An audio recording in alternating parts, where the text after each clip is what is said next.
This is Clayson TV. God, I am thankful. I am thankful for this far. I am thankful for this gift. I'm thankful for my husband. I'm thankful for my children. I thank you, God, for this far. I thank you, God, for my life. I thank you for what has worked and what has not worked. I thank you for what I've been through. I thank you for what you've taken me through. I thank you, Father.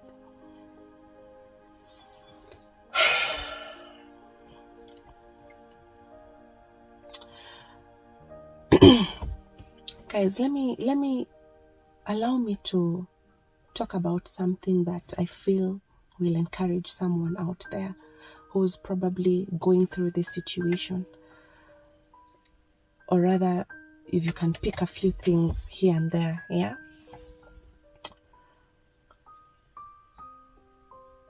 Remember in that video, I kept on saying, God will make it, God says that he will make it beautiful in his own time. And I feel like he's really made it beautiful for me in so many ways, so many times. And this has been my highlight of, you know, of course I've had a couple of highlights, but this has been magical for me. I remember, guys, just to take you through a few of, you know, your highlights of my life. I remember my dad has raised us single-handedly, and I remember at some point alifukuzwa na landlord wake, or rather tulifukuzwa juu alikuwa na areas rent for a couple of months na hatukuwa na option nyingine, so my dad went to look for a mkokoteni. Hata sijui hakuwa na do kabisa, so huyu mtu wa mkokoteni alikuwa anahamisha vitu, yeye alikuwa anasukuma mbele and my dad alikuwa anasukuma nyuma. And I remember tulikuwa na sistangu Michelle tukihamisha vitu, mattresses na vikombe na zile vitu tungeza beba na mikono. And I remember at some point my sister crying. Akaniuliza, "Day, why do we have to be embarrassed like this? Look at people looking at us. Ona vile wanatuangalia vile tunahama na vitu." And I remember I told her, "Michelle, imagine all this will come to pass. This shall come to pass." Na nikamwambia, imagine itafika point we'll just come and laugh about this someday in life. Guys, mimi sikuwa naona mbele kabisa. I did not see light at the end of the tunnel. But I remember all I had was faith. You know, when you're saying things, you're not saying it because you've seen it. You're saying it because you feel like, you know, this is not the end. You know, God has a purpose for you. You know that one day it will come to work. One day it will come to life. One day, let me tell you guys, speak life in any situation that you're going through. Speak life. This is not the end of the world. Say this, my situation is not permanent. Unajua, what I want is coming. What I want will come for me. God will make it beautiful in his own time.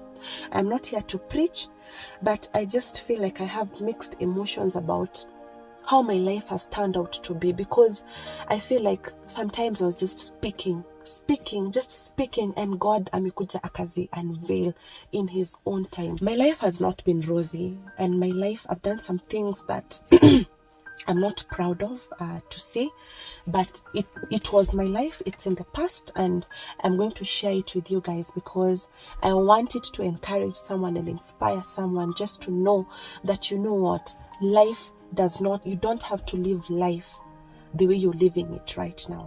Guys, let me tell you something. I used to date guys for money at some point in my life because I lacked the whole of my life, to a point where all I wanted was a good life. All I wanted was to live well, you know. And I dated guys for money. I had people who used to give me, I dated someone who used to pay my rent. Nilikuwa na mtu wa kunilifanyia shopping ya nyumba. Nilikuwa na mtu wa kunibaya manguo. Nilikuwa na mtu wa kunipeleka. Unajua, I used to date. Let me tell you something. In my early 20s, money for me was never a problem. You know, I see people comment on comment ama on social media and say, oh, uko na baha juu ya do, wewe sijui ulikuwa na baha, sijui wewe ni pesa tu, kama ingekuwa pesa ungekuwa hapo.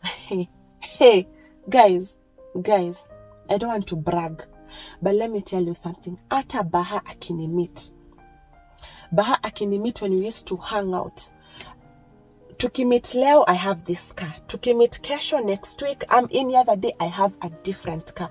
And one day baha kaniulizanga, hizi magari unatoanga wapi? Of course hatukuwa tumejuana hivyo sana, cause alikuwa anajua mimi sikuwa na work. We used to talk, nini niko home, niko nini, but I used to live the life. I used to wear nice clothes.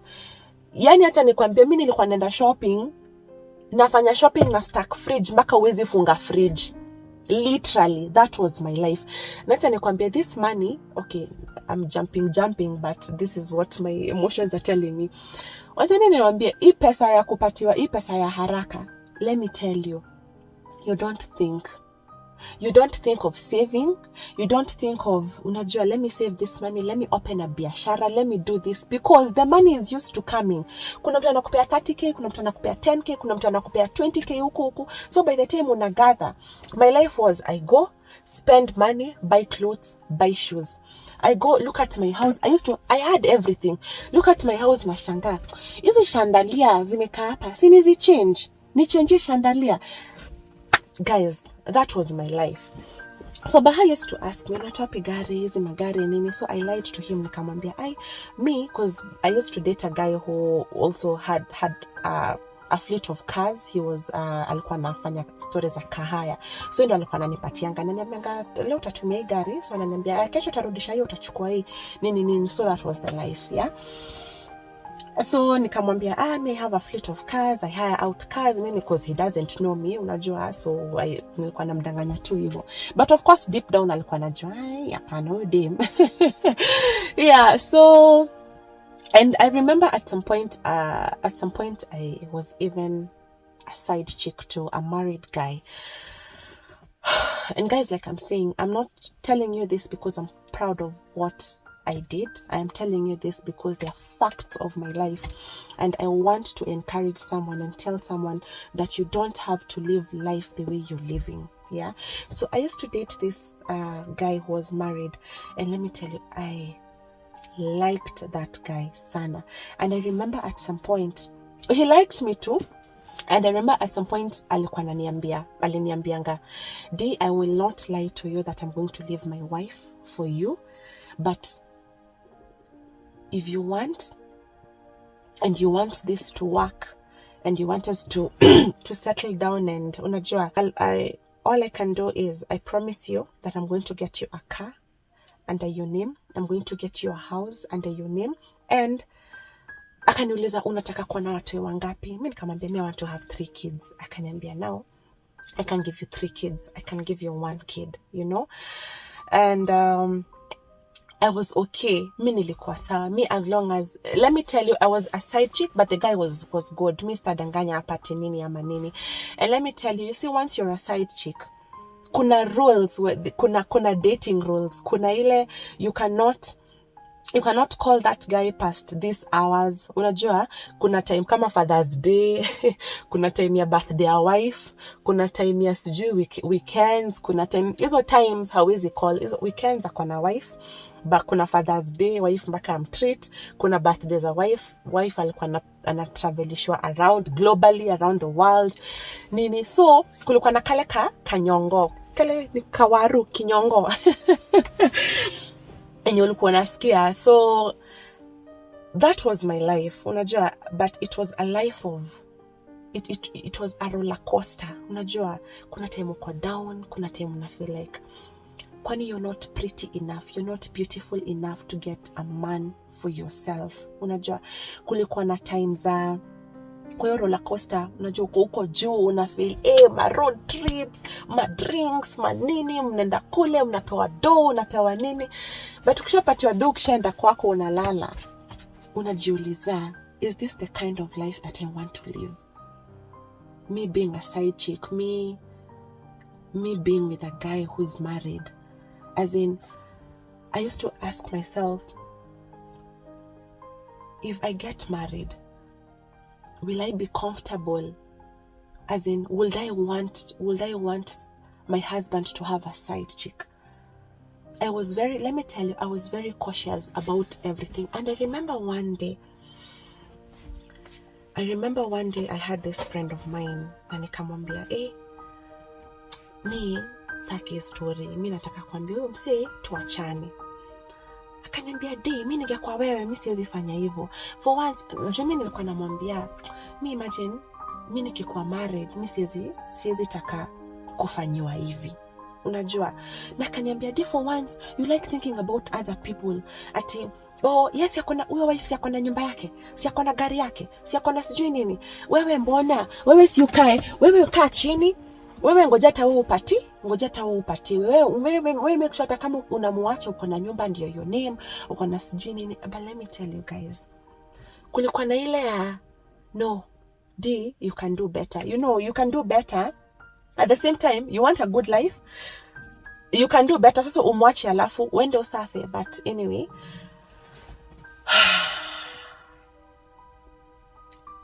let me tell you, these things don't work. And it's just for a season. It's just for a while. Itafika mahali akudump, achukue mtu mwingine. Ama itafika mahali mkosanie sijui nini, ikwe nini. Because at the end of the day, they don't have anything to lose. You're the one who has everything to lose. You lose that guy, you lose that pesa kidogo yenye alikuwa nakupatia. This guy goes to the wife, akamemjengea nyumba, amemfanyia kila kitu nini. So nilijipata in that situation a couple of times. And hey, let me tell you, now this guy, this specific guy, tulienda naye mahali. And I remember he was somewhere looking at his projects, supervising his projects. And that day, guys, I will not even lie to you, that I can't even remember the date, but I remember I scribbled. Nilikuwa nimeka mahali na mngojea a supervise projects, angalie watu vile wako wakazi wake nini kwa ground. So mimi nimeenda tuka, nimempeleka road trip kawaida nini. So nimeka mahali, and I remember I took a stone and I scribbled down and I wrote the date. Sikumbuki ilikuwa lini, na nikamwambia God, nikamwambia God, one day, I am not proud of my life. I am not proud of what I am doing. But give me a husband. Give me a man who is going to love me for me, who is going to appreciate me for me. And let me tell you, just to fast forward, kuna details mingi sana nawacha because I don't want this story to be long. Let me fast forward. The same day is when Bahati called me. The same day is when Bahati called me. I'm not saying he called me because ati sasa atakuwa husband wangu. He called me to fanya music video. Alikuwa amepatiwa namba na mtu mwingine. So akaniita, akaniambia and that day I remember nilikuwa natoka hiyo place. I was somewhere out of town. So nilikuwa nenda na nikaenda tao kumeet ndio tupange about the video shoot. And we met on a Friday, the very, very same day, and the next day we were shooting the mapenzi video. And after that, to cut the long story short, wachini niwaambie, tukaanza hang out, tukaanza kufanya, you guys know, not just snippets of what I'm talking about. Started hanging out, we started doing things together, nini, and then now it gets to this point and Bahati tells me, unajua we are dating, we've just been hanging out. Ananiambia Bahani mtu anapenda company sana. Unajua that's when napatanga singine kuna wisdom. Sasa zingine kuna unajua a few people here and there. So ulikuwa napata that time alikuwa anaishi na Wiz, but sasa we used to hang out a lot. For me, I didn't have it in mind that I'd ever date this guy because he was young. Unajua ile mentality. He was young. For me, he was just a buddy to hang out with, you know. And me used to date, me used to have people left, right, and center. I will not even lie. And let me tell you, when I'm beginning to be with Baha and hanging out with him and Nini, Bahati was different. Bahati was the guy I wanted in my life. He used to speak life. He used to talk about his life, where he's coming from, about God, about he had hopes, he had dreams, he used to encourage me on so many different things. I think alikuwa anajua mimi nilikuwa demwa. Unajua dem a chick of the world. Unajua mi maisha, because nakumkata akisema to hang out a couple of times, nimemlet down. Mi nilikuwa out, nimekunywa, nimelewa, hata sikumbuki. Ama sometimes I've gone to meet this other guy, amenibuy drinks, ananiambia hey, uko wapi? Niko hapa, si ulikuwa umesema nikupika hapa ama tumitisa. I'm like, what? I had forgotten. Nachukua magam na kula ile, unajua, cause sikuwa nataka kumdisappoint. Yani ni ule alikuwa ametreasure hii friendship, zile vitu tulikuwa tunaongea, zile vitu unajua, not ordinary conversations.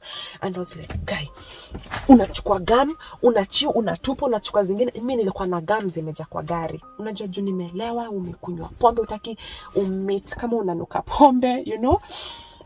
And nimemdanganya couple of times. Zingine nishasahau tulikuwa to meet. Nimemwambia yeye niko kwa shosho yangu. Hiyo shosho yangu kwanza anashindanga me hold hivi mpaka leo. Ulikuwa unakunywa na niambia kwa shosho yako. Sijui nini.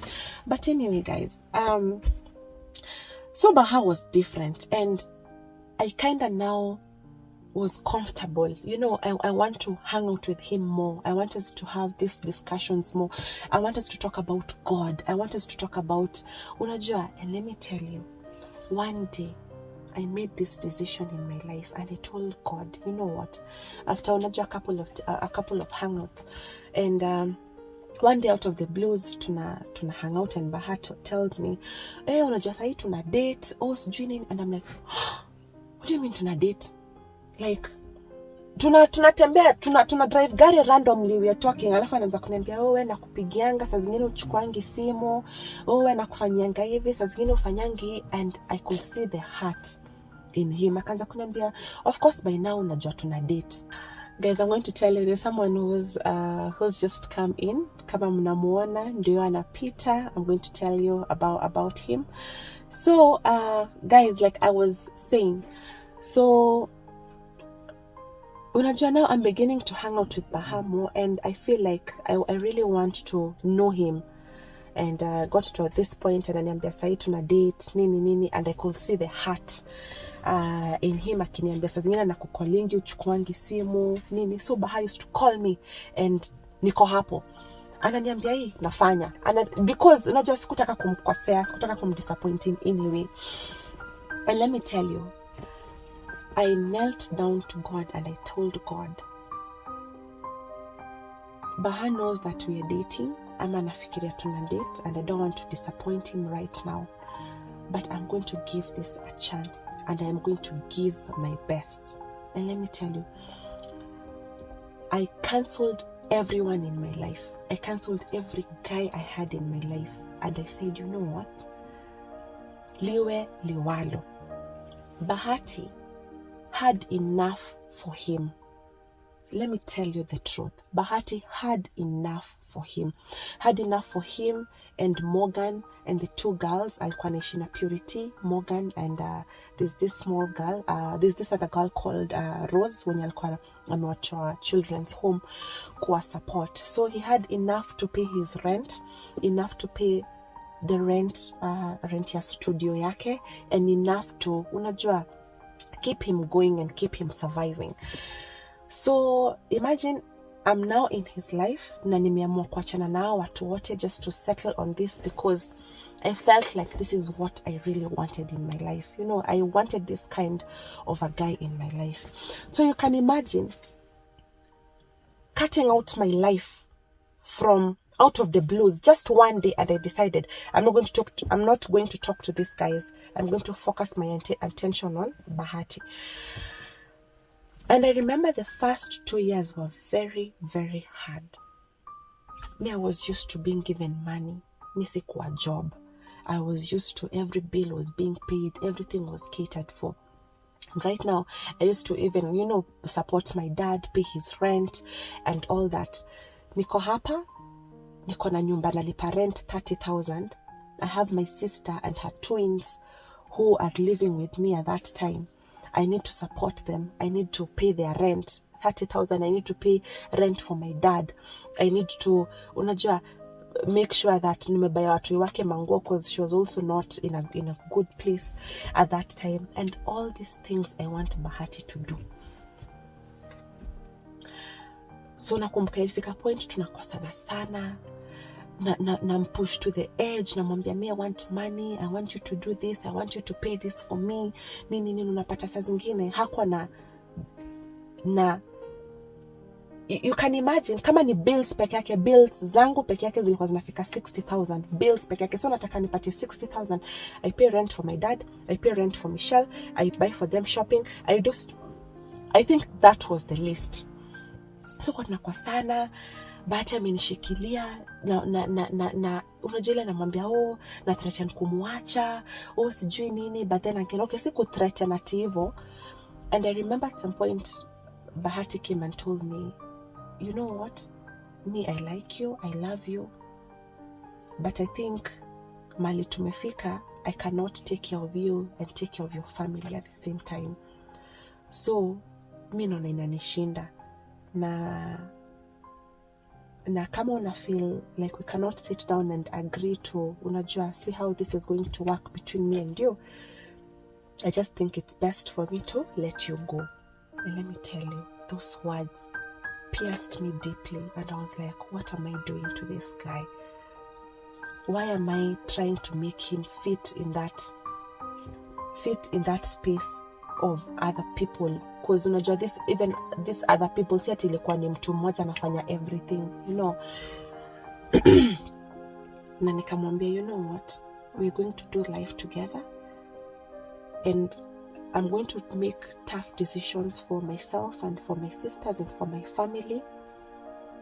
And you know what? I am going to help us build each other.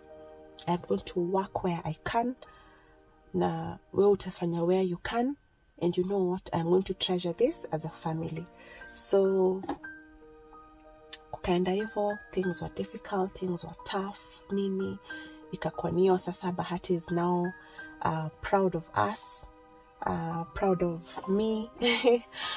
Akaanza sasa, I think the first post ilienda viral because Baha, according to what I know, hakuwa amewahi post anyone before on his social media platforms. Na nakumbuka one day I surprised him for a birthday getaway tukaenda Naivasha, and that was the first picture that we posted that really went viral. Kind of viral, sasa watu wakaanza kujua now Bahati nini. At some point akapost story ya prayer partner, you kind of viral kabisa on social media nini. So the fact that ilienda viral, it went viral in a good way and in a bad way. Got to a point where watu wakaanza kusema ana date mama yake, you know, I'm older than him. Nikaanza kuitwa majina huku kule, nikaanza kutukana social media. Ikafika point akifanya kitu watu wanamwandikia, bloggers wanamwandikia stories, Bahati does not respond, wananitumia. I used to cry, I used to do, unajua, the first 2 years, you know. And then after that I got a tough skin, unajua, because this is the life I chose, this is the guy I love. So kama tunaenda south twende south, kama tunaenda north twende north, you know. Na nikamshikilia kabisa, and I was like, you know what baby, I am here to stay, and I am here forever and always. So let me tell you guys, we've worked our way up, you know. Social media has played a big role kwa kutuinua. I will not even lie. The haters, the lovers, the nini, all of you guys have played a big part kutuinua. I was just an ordinary girl with normal dreams, with a normal life. But let me tell you, the God that I served, the God that I kept on praying to, nikiambia Mungu, unajua nini, nipatie ile maisha mimi nataka kuwa nayo. And let me tell you, don't pray to God because of the things that he's going to give you. Don't go to God ukimwambia ati unaomba juu unajua atakufungulia milango, atakufanyia hivi. Pray to God because of who he is. God has a purpose in your life. Mimi nimwambia ukweli, tukianza na Baha, life was not okay. The money was not there. Vile mnasemanga ati ulipata Baha juu ya do. Guys, And Baha even knows. Yani mimi nakwambia, I am speaking here because I know it's mnani watch from left, right and center, from Kenya, out of the world, I don't know. Nini what me, I am telling you. I sticked with Bahati because of the love that he had for God. Na nikakaa nikasema nini, if faith ya huyo mtu iko hivi, hana everything but anakwambia dreams zake, anakwambia what he wants to accomplish, what he wants to do, na si ati unaona by the way hivyo ndio itakuwa faith. And I was like, this is the kind of guy I want to date. Na hapo ndo tukashikana mikono na nika in my heart na nikasema unajua nini babe, and I made a vow to God. Na nikamwambia, this covenant, this marriage that you've put in place between me and Bahati, nitamshikilia mpaka kilele. Mpaka kilele. Guys, as you can see,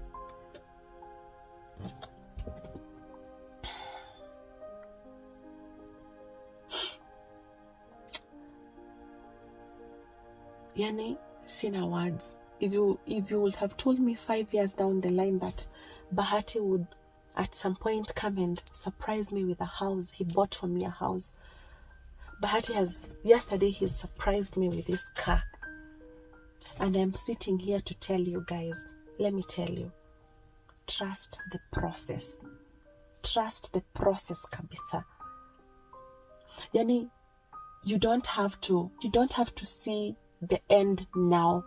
It is the steps that you're making right now to get to that point that is going to make you treasure what you went through. As in what? Guys, I don't know what to say. I don't know what to say. Sijui kama nime make sense in any way. But guys, let me tell you, put God at the center of your life. God works in miraculous ways. So the guy you saw, huyo mtu mwana amepita hapo, is actually our pastor mwenye amestand na sisi through thick and thin, guys, through thick and thin. Huyu pastor ndio ameona, anaitwa Pastor Mwangi. Huyu ndio ameona nikihama, nikipack manguo, tukifight na Baha. Huyu ndio amekuja akaturegesha pamoja na my dad, you know. And guys, today I have called him here just to, unajua, dedicate this car before God, just to give and tell God thank you for what he has done. And yeah, because I believe this is just the beginning of something beautiful. So we're going to go to the house and catch up kidogo, say a prayer, and wait on God to do more. Come here, Pasi. Come. Sasa, I'm fine. How are you? I'm okay. Thank God because today. Good to see you. Good to see you too. Nashukuru kuona mkono wa Mungu. Na pia vile amenikaribisha tena hapa, amenikaribisha hapa. Nashukuru Mungu. Amen. Guys, this is our pastor. He's called Pastor Mwangi. Pasi, say hi. Hi. Karibu sana. Thank you. God has been faithful. Ya kwamba hii ni mwaka wa 5. Yes. And firstly, nikuwa ndani ya neema ya Mungu. Kwa sababu haijakuwa journey simple. Imekuwa so hard sometimes. Kama vile umesema imekuwa ups and downs. Lakini huwa tunayamba resistance.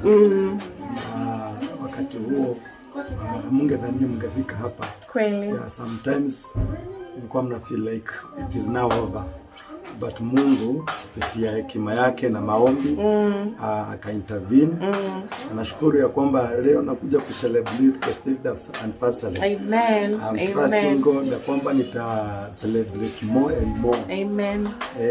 Pamoja na nyinyi kwa sababu najua mengi yako hapa mbele Mungu amewaekea. Amen. Amewaahidi. Yes. Na naomba ya kwamba muendelee tu kwa ndani ya Mungu. Amen. Muendelee kuomba na maombi sana.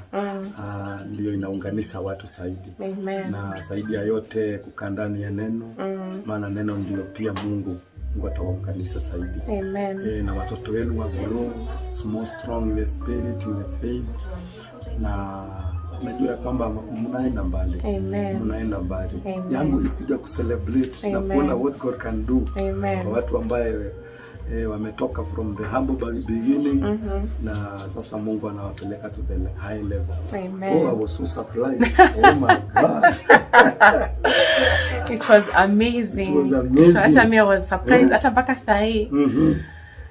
Sioni kama ni ukweli. Wow. Sioni kama ni ukweli. So hii ni ndoto. Let me say this. There are many family outside there. Yeah. Wanna learn more from you people. Amen. Na I thank God kwa sababu God amewapea a ministry in you.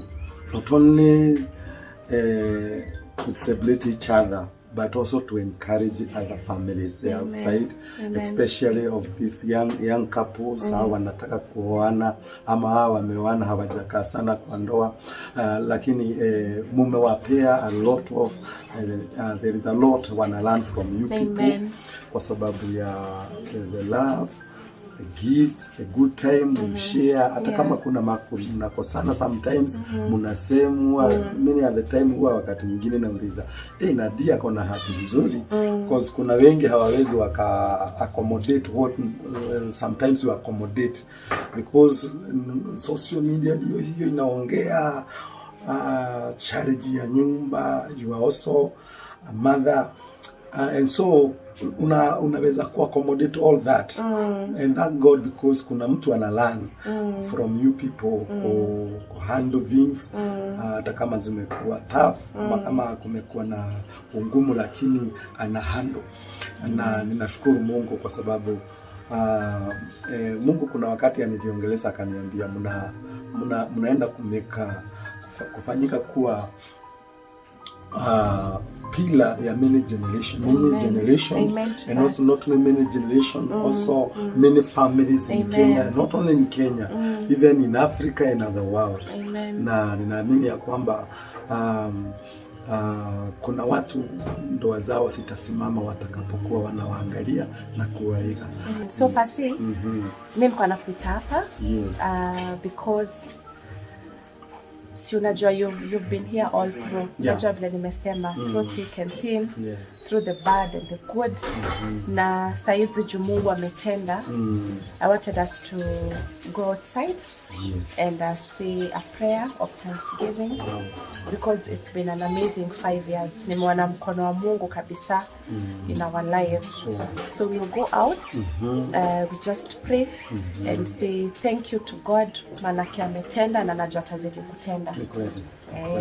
Hakuna jambo la maana kama mtu kufanywa jambo na Mungu na pia kumshukuru. Alikuwa inasema na tumshukuru Bwana kwa kila jambo. Amen. Na nashukuru Mungu kwa sababu huwa mna acknowledge the doing of the Lord.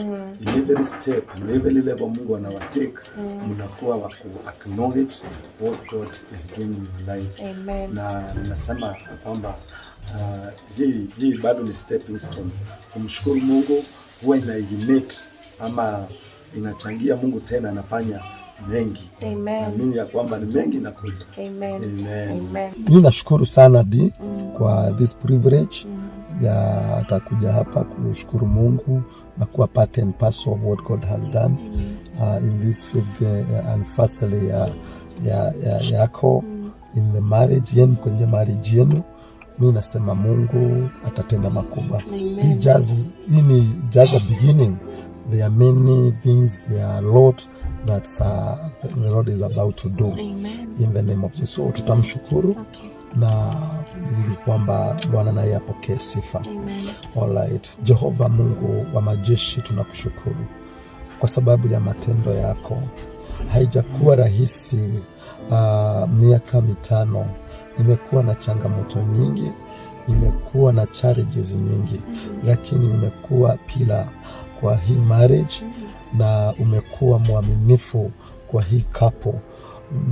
Nimekuwa Bwana pamoja na wao na nimeona what you can do na ninakushukuru kwa hii gift ambaye Bwana D amepewa na Bwana yake, ikiwa ni ishara ya upendo kwa na appreciation ya venye D amekuwa mwema na mwaminifu kwa Bahati na kwa watoto wake na kwa nyumba yake.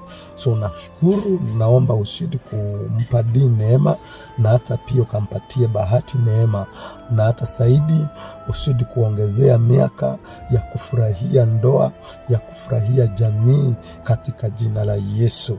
Na ninaweka wakfu hii gari na dedicate kwa jina la Yesu Kristo. Ninaiombea iwe gari ya baraka kwa jamii hii na kwa D katika jina la Yesu Kristo. Kupitia hii gari Bwana aendelee kuona mkono wako. Na pia ninaomba Bwana wa majeshi ukaweze kuhifadhi familia hii kwa jina la Yesu tumeomba.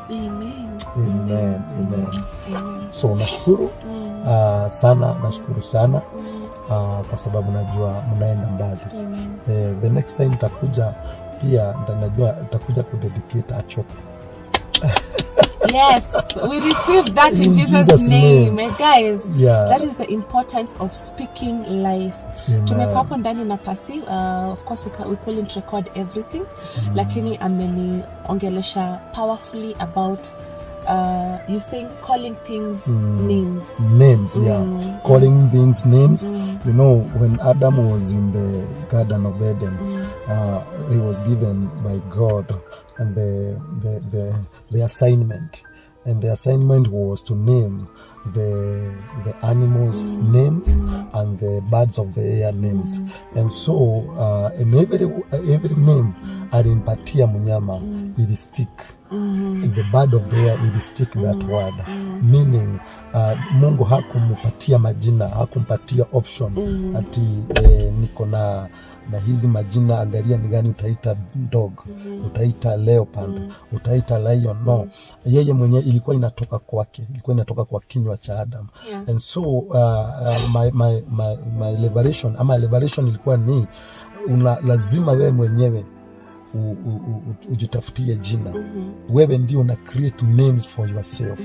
Na name inakuja kupitia character. Which character do you have? And I believe because of the character yenye umekuwa naye kwa maisha ya Bahati, ndio imesangia, ndio imesababisha Bahati akakununulia hii gari. Maana for 5 years ameona your faithfulness. For 5 years ameona umekuwa strong woman. Hata kwa watoto ameangalia akaona umekuwa ukiwaangalia vizuri, umekuwa so supportive kwa Bahati. And I know kuna jina umecreate. There may be somebody outside there anajiuliza, mimi naweza pata. I can challenge you, nikwambie fanyia mzee wako mema. I can challenge you wherever you are, ya kwamba do good to your husband. And I mean Mungu naye Bwana yako naye akiona mema yenye unamtendea, naye pia atafanya something. Atafanya something. Na kama hajafanya, endelea kumuombea. Maybe hajui. You know, there are many men outside there, they don't know even how to treat their wives. True. And I thank God because of this man Bahati Kenya.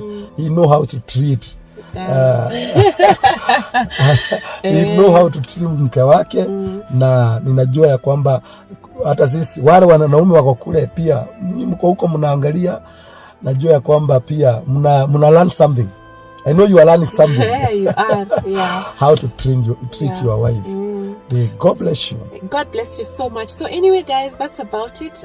Like I told you, trust the process. It is never easy. Sure. And God sometimes brings you challenges to test your heart. You know, just to know, are you faithful to my cause? You know, you don't do something, like I said, because you expect. You don't pray to God because of the things that you want him to give you. You pray to God because of who he is. And let me tell you, after that, God will elevate you and you're going to be amazed at the goodness of the Lord. Yeah. So that's about it, guys. Tutaenda kwa nyumba tuendelee kuongea na pasi. We even pray for the whole family because we are here because of, the foundation of God. So without any further ado, allow me to wrap up this video at this particular point. And guys, let's meet at the top. I am praying for you, so keep safe and be blessed. Mwah. God bless you.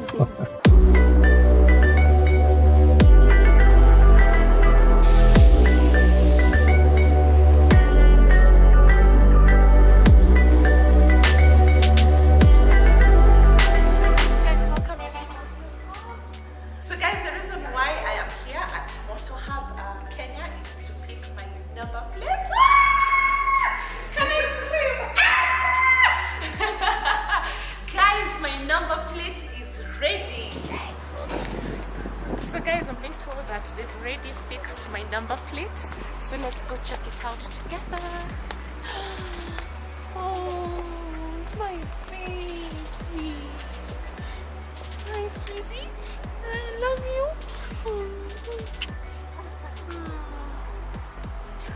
Oh, buju, buju, buju. Oh, buju, buju. So anyway, guys, I think that's about it. So I'm going to call my hubby so that we leave this place. And let me tell you guys, Motor Hub is the place to come and do your rounds. Come check out different varieties of cars that they have. And guys, let's win together. Let's meet at the top together. So